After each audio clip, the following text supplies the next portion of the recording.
Hi there, guess what I've just bought? DJI Action 4, yeah, and I'm very pleased with it. After 10 years of using GoPros, from the 4 up to the 10, I decided I was ready for a change, and having seen so many YouTube videos extolling the virtues of this camera, I thought, yeah, maybe it's better than GoPro. Seems a lot of people have been jumping ship anyway. So I'm very pleased with it. So far, so good. I've been using it on our bird feeders, and I've been setting it up rather like I did 4 years ago during lockdown, when I couldn't really go out and travel, and nobody could really. We had to stay at home. So I thought I'd go out in the garden and I'll become a wildlife photographer. And that's basically what I did for several months. And you'll have seen some of the videos, no doubt, if you follow my channel. And by the way, yeah, please subscribe. I hope you enjoy it. It's pretty varied. I thought, well, I'll try it with this camera now. 4 years ago with the GoPros, I was using it around our bird baths.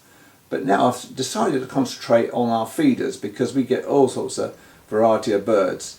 The two birds in particular that we don't want on our feeder are the starlings, and particularly the magpie that comes in. Well, I mean, they can strip those fat balls in no time, and it's costing us a fortune to actually, feed these birds.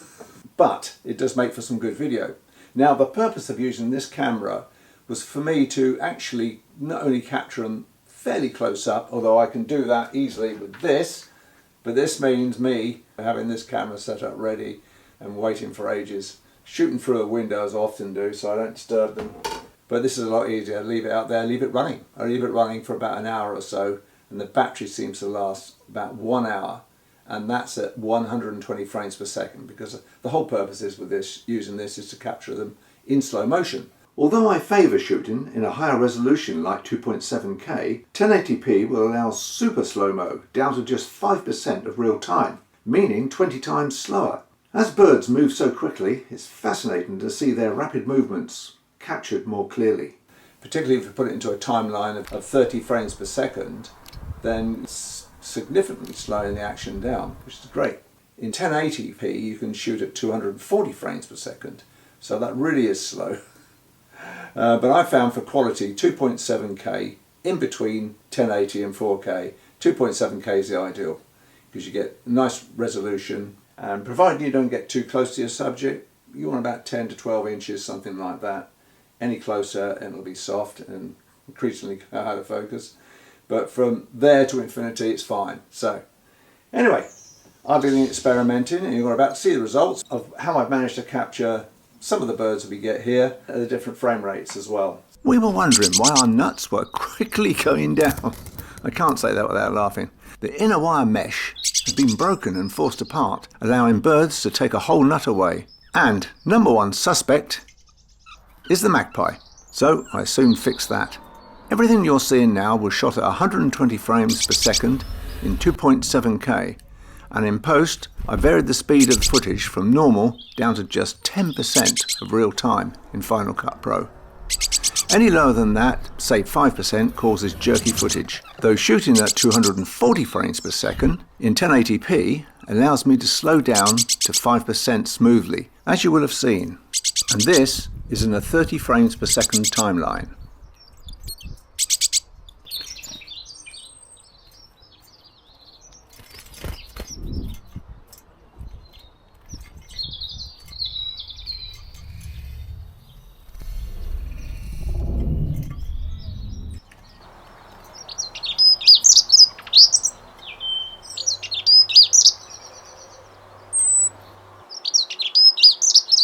So, the Action 4 setup.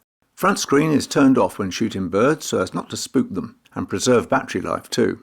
Soon after I bought the Action 4 Adventure bundle, I ordered the small rig cage, after researching various makes online. For me, it's the best of the bunch. More about this cage perhaps in another video.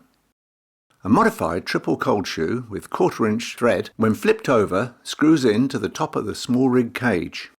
And a 20cm coiled USB-C to 3.5mm TRS cable for the Action 3 or 4 plugs into its side door and wraps around the cold shoe. I'll link these accessories below. Of course, audio is much improved when using external mics. So that's my vlogging setup completed. And these are my Rode ME mics, transmitter and receiver, mainly though for vlogging. The camera set to go at 2.7K 120 frames per second for slow-mo capture. Field of view is standard, known as D-warp. Exposure on auto at plus 0.7 EV and could be minus 0.7 EV. To preserve the highlights, it's better to err towards slight underexposure, generally. Screen turns off, set to 1 minute, which helps save battery life of course. Voice control is on low, and I use 128GB cards. That gives over 2 hours capacity at 2.7K and 120 frames per second. Rocksteady should be off, not needed on a tripod. After an hour or so, I nip out to check the camera's not being used as a perch. Wouldn't be the first time. Bring it in, remove the card and battery, recharge the spent battery, and this charger, by the way, is brilliant. It's part of the Action 4 Adventure Kit. Then I scan through the 4 folders on the memory card. Not actually download. Final Cut's import folder pops up, but no way is it going in there all at once. 70 odd gigabyte of data would just crash the whole system, and the computer would just, well, explode. An hour of recording usually gives 4 individual yet continuous folders, totaling at least 69 gigabyte of data. The edited clips are then forwarded to my project folder. No wonder my 2014 10-year-old iMac is struggling to handle 4K at 120 frames per second. Slower frame rates, though, are fine. I don't actually download to the desktop. I scroll through the memory card for the interesting shots, if any. This is a tad laborious. Go too quickly and you can miss something. Notice those bars. Some are closer together, others are wider. The ones that are closer together are actually real time. The ones that are spaced apart more are the slow-mo. The audio, of course, in slow motion gets slowed down too, and that sounds, quite interesting at times. To get through a 21-minute clip will, depending on what I see, take a couple of minutes or so.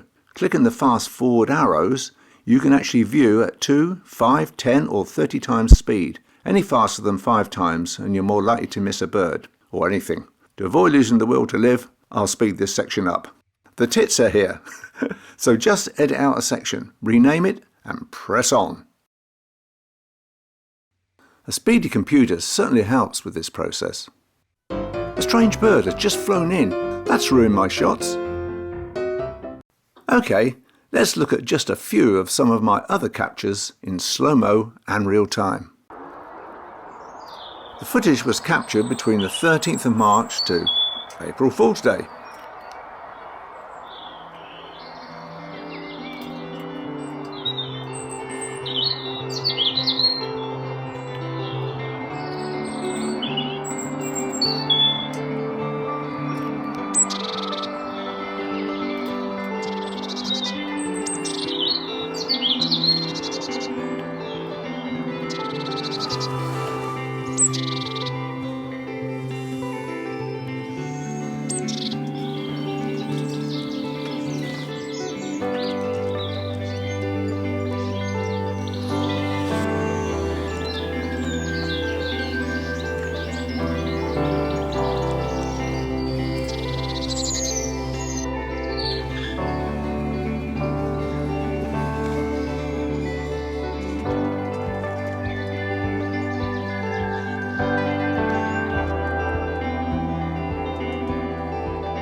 So, I hope you enjoyed the results, folks, and I'll be doing a lot more with this camera in the future, this spring in particular. If you like what you see, please subscribe, bash the bell down below, and I'll see you next time. Cheers!